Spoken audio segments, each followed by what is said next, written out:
Bonjour, je suis Hakim L'Alam et je vous propose ma chronique du jeudi 12 novembre 2020. Elle s'intitule « L'islamisme aveugle, sourd et amnésique ».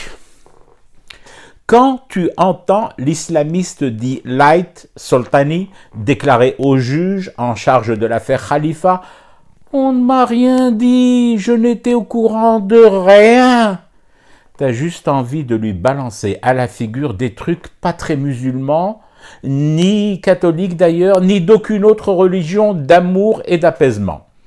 Parce que des propos pareils, tout comme les propos de tous ceux qui ont trempé dans l'affaire Khalifa, ne t'aident pas franchement à être dans un état d'esprit d'amour, d'apaisement, encore moins de proximité compassionnelle avec cette smalala. Non. Mon état d'esprit actuel me pousse plutôt à m'interroger rageusement, sans retenue.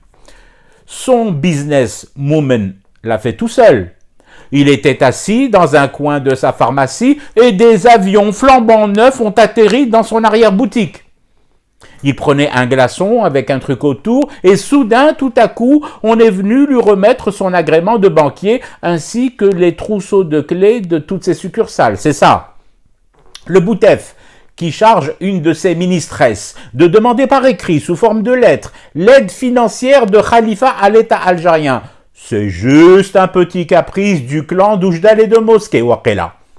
Les avoirs des caisses de sécu se sont introduits de nuit par un tunnel creusé clandestinement par des taupes farceuses sous la salle des coffres de Khalifa Pitet. Ou peut-être encore que Catherine Deneuve, Gérard Depardieu et toutes les autres stars botoxées touchaient leurs enveloppes sans que personne ici, ni Soltani, ni Ammar Bozouar, ne soit au courant, c'est ça. Et le Dgembir, c'est Soltani, et le foutage de gueule. Bizarre tout de même, comme tout ça me fait penser à ces terroristes tangos arrêtés par l'armée et qui, une fois cuisinés en interrogatoire, répondaient tous unanimement en copier-coller « Nous n'avons jamais tué ni participé à des attentats ». Ben non, bien sûr, vous ne faisiez que la cuisine et le repassage du linge, voire plus selon affinité avec l'émir.